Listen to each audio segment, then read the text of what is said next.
Hi everyone and welcome back to the channel. Now I thought I'd do a little video on how to buy a car. It's sort of leading on from, should I say, the previous video that I did around what car to buy as a first car, you know, the best first cars to buy. And I thought I'd try and help as many people as I can with how to buy a car, because it's something that you can get in a lot of debt with. It's something that you can, quite frankly, muck up if it's something that you're not wanting to keep or keep for a long time, and you end up in that financial agreement where you can't get out of it unless you make an extortionate amount of money and you can just pay off the remaining balance of the loan or the credit card or the the finance agreement or whatever it is that you've got the car under. Now I do want to say that this is not financial advice. This is just me speaking from my own personal experience and from everything that I've looked at on online when I was looking at buying cars and things like that. So I just wanted to sort of share a bit of my knowledge, but as I say, it's not financial advice to cover my backside.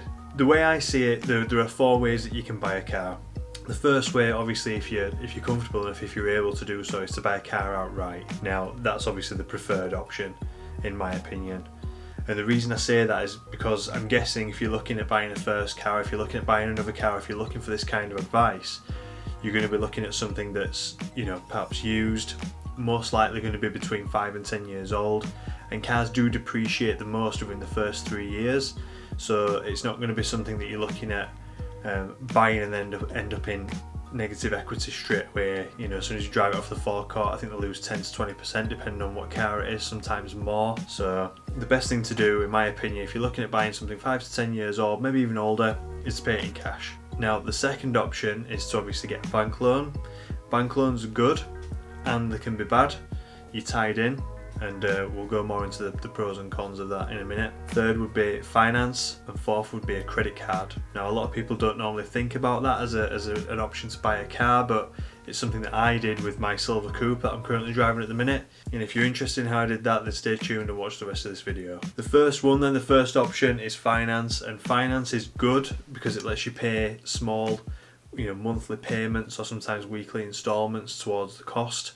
You can get things like a PCP, which means you don't actually own the car and you never will own the car. But you can get into a better car that's probably outside of your price range. Problems then when you hand that vehicle back and the vehicle has damage, or if you want to modify your car like me, because you end up getting bored of your car within the first 6 months. It's not very good for stuff like that. You can't modify your car on PCP. Hire purchase is slightly different in that you buy the vehicle bit by bit. You pay off the entirety of the loan, if you like, or the financial agreement. So HP is a bit better in my opinion for that, but it also costs a lot more, so you can't get into more of a car for your money. So that's sort of the pros and cons of finance. Now remember, finance is probably the highest interest rate out of all the options. Finance, you just can't stray away from that interest rate as much as you can with the other finance options that I'm going to offer you. But as I say, buying a car outright is going to probably be the most financially beneficial way of buying a car, but it's only for the choice few, as I say. The second option then would be to look at a bank loan. Now bank loans would work in a very similar way, I suppose, to hire purchase, but you would own the car from the outset, whereas hire purchase you wouldn't. You only own the car once it's paid off. So the negatives then to hire purchase and PCP is that if you miss a payment, they can take your car off you.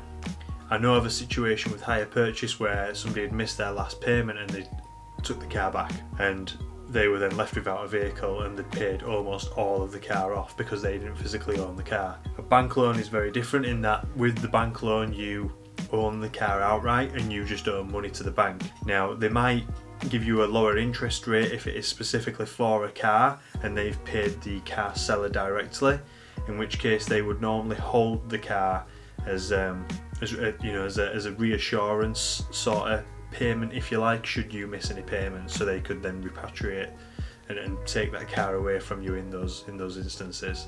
But it is a lot lower interest regardless of how they work it out, regardless of how they do it at the bank. That's the big benefit in my opinion of a bank loan. So it also means that you own the car, so it's yours and you're free to do whatever you want with it while you own that car, which is a lot better than a PCP or a hire purchase, where you are risking still on a hire purchase, a HP. If you modify the car, you are still risking the fact that you're it might get taken away from you. They might stop the financial agreement that you have with them as well, because you're going outside their contracts that you have to keep the vehicle standard. So I prefer bank loans because you own the car's yours, you just owe money. That's the crux of it. It's a lot lower interest rate, but you are still tied in for a long period of time, very much like hire purchase and PCP. It's not something that I would recommend because I hate paying banks money for them to lend me money. I don't get that. Like, if I've been a customer with a bank for X amount of time, or if I want to buy a car from someone, I don't expect to pay interest on top of the car's value. It just doesn't make sense to me that that is a business that we accept as morally correct and morally accurate. Banks make money in so many other ways, like the financial market and things like that they don't need to make interest on things like that. I get mortgages and why you would charge interest on things over such a long period of time, of course, because interest rates and things like that do go up, and cost of living goes up, and annual cost of living goes up year on year. So I completely understand mortgages, but when you're getting like a bank loan for 2-3 years, I don't really see why they need to charge interest, especially when the fourth option, credit cards, are normally, if you've got good credit history, I've got decent credit history. If you've got decent credit history, you can get an interest-free credit card. Now, the interest-free credit card that I got helps me pay off the Civic, also my insurance and everything else. And I've done a video, click above, on insurance, explaining how you can get the annual rate and pay it monthly, and that is simply through an interest-free credit card. And that's what I did. I think 2 or 3 years into car ownership, I ended up paying the insurance off in one go and then paid the credit card off in monthly installments without the interest rate, if you like, of paying monthly. But yeah, there's a full video on insurance if you want to give that a watch. Now, I bought the car for £2,200, bought it online, if you like, on eBay, paid via PayPal. The difference between the actual price was, I think, about £100, because they do take a percentage from you in some instances.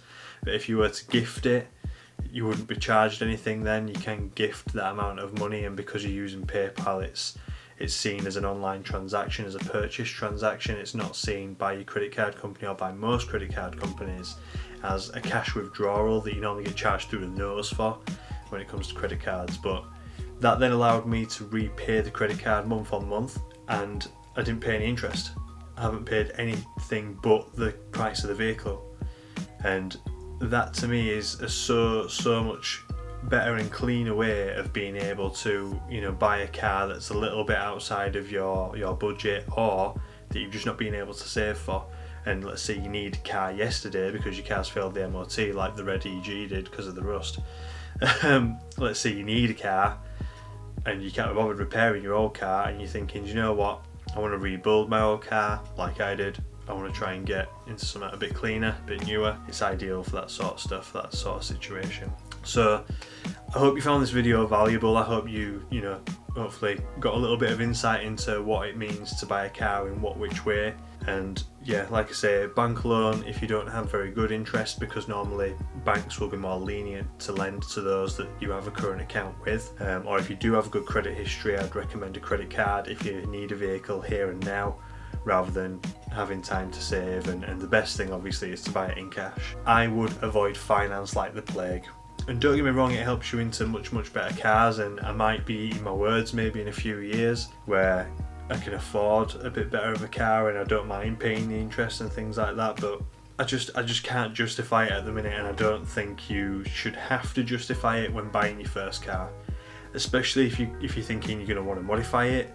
You're going to want out of it in 6 to 12 months, or you're going to want something better once you've got a year's no claims bonus like we have here in the UK for insurance. If you're wanting to just change your car up, if you've agreed to a 3, 4, 5 year finance agreement or bank loan even, you're not going to have that freedom as much as what you would do if you were just to buy that car straight out and have a very short repayment period like on a credit card. Some short-term bank loans are good for things like that, but the car's yours, so you can always sell it to pay off the bank loan as well. That's another benefit of the bank loans. So I hope you enjoyed this video. If you did, please give us a thumbs up, click subscribe, and hit the bell so you get notified of any future uploads. And I'll catch you in the next video. Bye for now.